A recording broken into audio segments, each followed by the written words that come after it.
friend's death and save his friend's life. That we actually ended up doing some reshoots on, because the idea that Sam had faith and that he somehow knew that at the end of this journey, grabbing this dust, possibly propelled from the wisdom in his mind, right, subconsciously. Right. It wasn't landing enough in the lines that we had shot originally, and so we added some ADR and we did shoot a couple extra lines, and I think it did help sell the ending ultimately. Coming out of the plane, this is an Air Force team. Right here, this is my camera right here. I'm hand holding it, and I'm on a strap, but I'm looking out. I've got a gap with an open door there, looking down 10,000 feet. Oh, by the way, remember that's what goats do.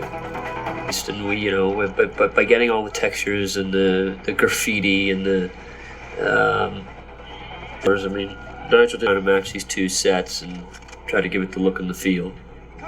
Paint is really hard to shoot because the wind makes it so you've got to shoot one direction in the morning, and then it changes so quickly on you. It gets so bright.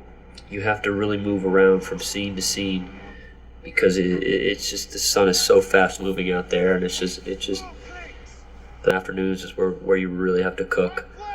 The thing is, you just got to know you have to movie in your head so that you got to be very nimble, and you try to plan it out, but things do happen, and sometimes when it clouds up, it's just a murky mess. I mean, sometimes there were some thunderheads were out there, and it would just murk up the sky, and literally it makes it unshootable, because if you have an overcast sky, there's no contrast on the sand, so it just looks like dog crap. So you've got to be very nimble. Very tricky sequence to put together, because Michael, when he went scouting, saw a bunch of locations that he knew he wanted to shoot at, and there were certain, like Devastator. Devastator was, the story that ILM about Devastator was that no digital character in the history of film had ever required as much computing strength to render, and the first night of the animator's rendering of one of the pieces of Devastator, the computer started smoking and blew up. There was so much information in there, and I knew that he was going to be doing something, creating something that people had never seen before, which was, on the one hand, awesome, and on the other hand, very tricky to figure out how to choreograph that. At one point, one of the execs at DreamWorks said to us, the weird thing about it is that Devastator is such a massive character. He could literally be the bad guy of your movie, and yet he's sort of just one of the many Decepticons that you meet along the way. And of the story, having to resurrect Optimus, having to bring the parents back into the story, having to have the military do their side of the story, it was a kind of a choreography nightmare. It took a very long time to conceive of. The thing about Michael that's really interesting, and I think great, he locks in on how he wants to shoot something, which he tends to do in the script process. He doesn't like to change it. He really has a hard time with that. So when the studio came in, well, especially when there's no time. Right, when there's no time, and he also knows what he does really well. The choreography of the sequence ended up, coming as a direct result of his scouts and what he wanted the movie to feel like. So, first couple cuts of the movie, the third act was incredibly long, and I think the key for us was always to keep reminding the audience of the big emotional goal of the third act, which was Sam is trying to get to Optimus to resurrect him, and the danger of a lot of the explosions and just the amount of chaos that's going on around it is beautiful as it is. It's amazing, and again, only Michael could shoot something like that way.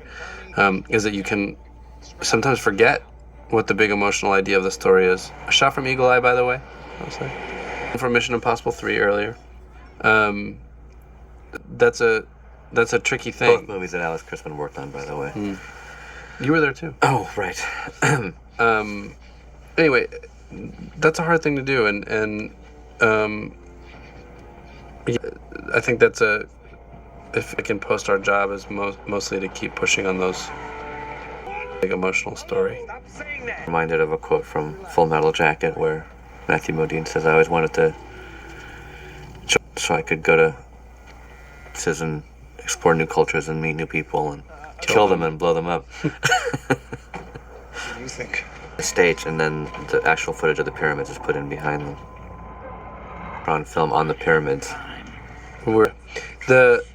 All this stuff was very last minute as well, because one of the problems that we were having in cutting the movie together was that we were losing the Decepticons' objective, in that the machine was revealed to be under the pyramid. But how do you turn it on? Well, you need the Matrix to turn it on. That's why they've been going on this journey the whole time. There's like 6 MacGuffins in this movie. It's insane. I hope it ended up. The benefit of CG characters is that you can have them articulate what it is that you want the audience to know. So we ended up. And only knowing that was a process from the first movie, would we ever have dared to go into Sorry interrupting on jet sounds. this with the time constraints. Yeah. You know, we know that we're going to be on the other side. I think it makes it so challenging is an IMAX camera is what makes it kind of bizarre to look at. The way it photographs is the lenses. The depth of field is massive. That stone wall in the back is so far away. These machines are so big, but everything's in focus. So this is a true IMAX shot. So an IMAX screen, it's just that it's got that ultra crystal clear clarity. When we were doing this and we were devising these shots, you know, the building of Devastator, Sorry, jet again. first of all, was a feat in itself. But there was a problem when we were doing some of these CG. There were some shots that I was not able to do with my camera. We couldn't move around this thing that was over 100 feet tall. You know, if the helicopter wasn't able to get it, I had to use a crane, and certain moves you couldn't do around this Devastator. It's just not possible to capture on a camera, so you have to make a digimat, which is they take pieces of this pit from photographs or things that we've shot with our camera, and they stitch them together, so you've got a wider, basically a virtual world now. You're able to move your camera around. And this was getting Sorry, jet noise. to when we were getting down to it, and I'm like, guys, there's a problem with this, there's a problem with this, there's a problem with this. And everyone's like, what's the problem? What's the problem? And I'm like, I was timing some of the plates, and that's when it hit me, and I'm like, oh my god. Digimat world, but everything you've made behind it is blurry. And they rode on several of these shots, many of these shots, and we had a large show to finish, and we literally, I had to tell them, guys, this is not IMAX. It will never look good because the things are all blurry now, and it's breaking what IMAX, how it photographs. And my thing is, I always like to make it photo real, and that's not how IMAX cameras photograph.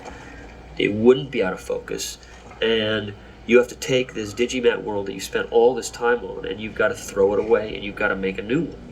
So that kind of put a real kink in everything. When we come through with Circle Track, we built a special set where the wall wasn't there, and then we had the hole, and shot the hole, and I would take this on a dolly. This was a timed camera move. It was practiced and timed out. And then we have to turn it back without strobing so much. You know, every time you pan, you strobe. And then we come back into this lock. The shot would stop here, and we would take the door out, and then we continue the shot on one piece of Circle Track here. So this is Shia acting in a continuous move. It could actually, it might have been a different performance, because when you have the lock, you can go to a different setup. Quiet, and that's the fun of Transformers, that you can have a little Insecticon that can send a message to a big bad guy. But what makes it difficult was you had the intense brightness outside to the darkness inside, so it was a big challenge. The exposure changes so much. Dinobots, and why Dinobots never made it into the movie, and that was the one thing we could never justify. Yeah. Why anyone would need to disguise themselves as a metal dinosaur is... I think even other dinosaurs wouldn't fall for that, but maybe they would. Hey, that guy looks different. So the fan argument would be, because dinosaurs are built for destruction, and it's actually that could just be one of their modes for just maximum carnage. So to whoever ends up riding Dinobots, or mentioned another Decepticon lands at a monster truck rally and scans Truckosaurus